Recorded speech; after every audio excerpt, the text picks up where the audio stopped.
Ron Pollock with DoverLawOffice.com, and I'm here to talk about dealing with a bad cop in a violation of civil rights.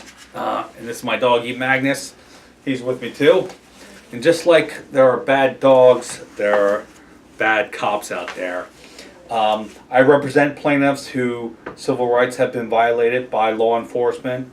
Some examples include unlawful arrest, excessive force, denial of medical care, malicious prosecution. Now, civil rights violations are some of the toughest to prove. First, law enforcement and government officials have something called qualified immunity. And secondly, police officers have a tough job and people tend to want to believe them.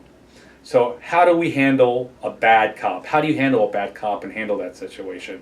I'm going to give you 5 tips on how to deal with that situation when you're dealing with a bully cop or a bad cop. 1, ask for an attorney.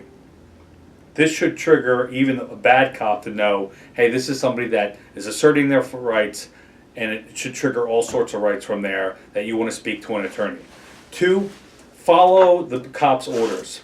You are not going to win an argument, especially against a bully cop. You will never win in that situation.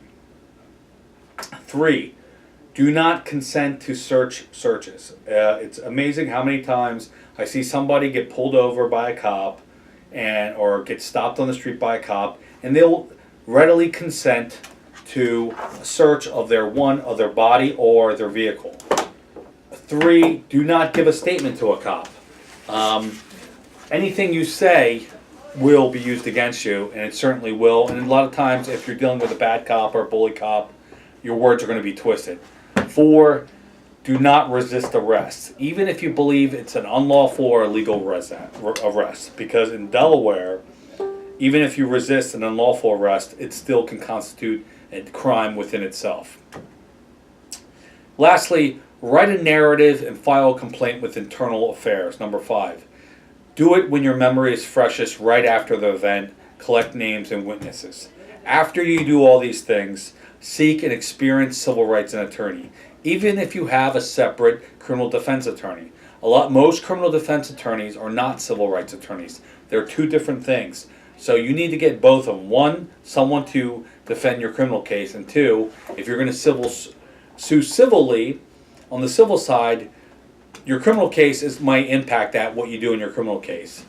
Now, on the street during a police stop, the bad cop will always have the upper hand. But in the courtroom later on, the playing field is leveled. So be sure to assert your rights, follow the cop's orders, write a narrative, get witnesses, and most of all, get an experienced civil rights attorney. That's all. Thanks again for listening. And any comments, if you have any questions about this video, give me a call or leave them in the comment section. DoverLawOffice.com.